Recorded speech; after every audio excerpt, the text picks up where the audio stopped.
तो bus stop परिसर सार्वजनिक ठिकाण होता आणि त्याच बाजूला बरोबर पाहायला गेलं तर महिला असतील किंवा शाळकरी विद्यार्थिनी देखील होत्या आणि त्यांना पाहून तो अश्लील चाळे देखील करत होता. याकडे कसं पाहता? कौन है तो साला?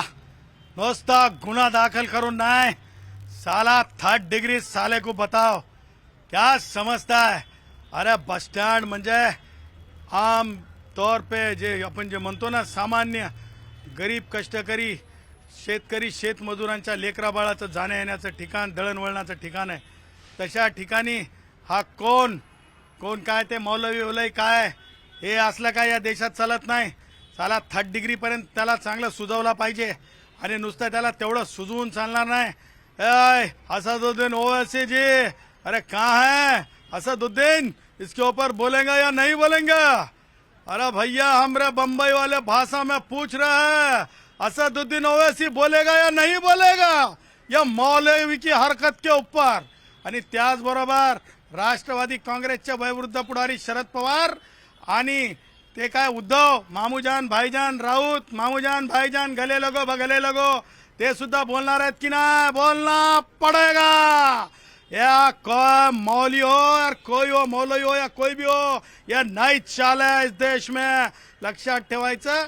धाराशिवच्या पोलीस अधीक्षकांना मी हात जोडून विनंती करेल, मुलांचं मनोबल खचलं नाही पाहिजे आणि मुलांना जे आहे असुरक्षितता वाटली नाही पाहिजे.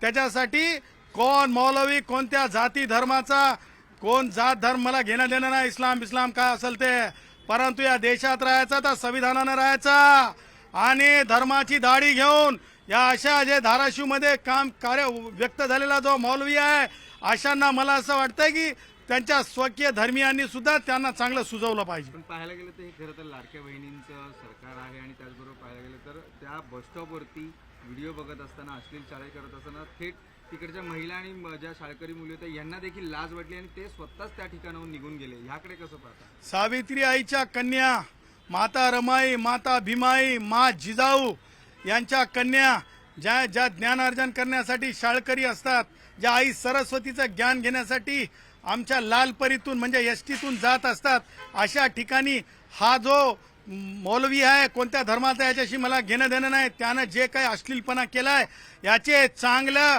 ढोपर सुजवलं पाहिजे, याचं चांगलं ढोपर सुजवलं पाहिजे. आणि मी माझ्या चिमुकल्या बहिणींना त्याचबरोबर आमच्या एसटी महामंडळातील कष्टकऱ्यांना सांगतो, असा जर कोणी मौलवी दिसला आणि त्यानं जर आगाऊपणा केला तर चांगलं सुजवून काढा, आपण कायदेशीर बघून घेऊ.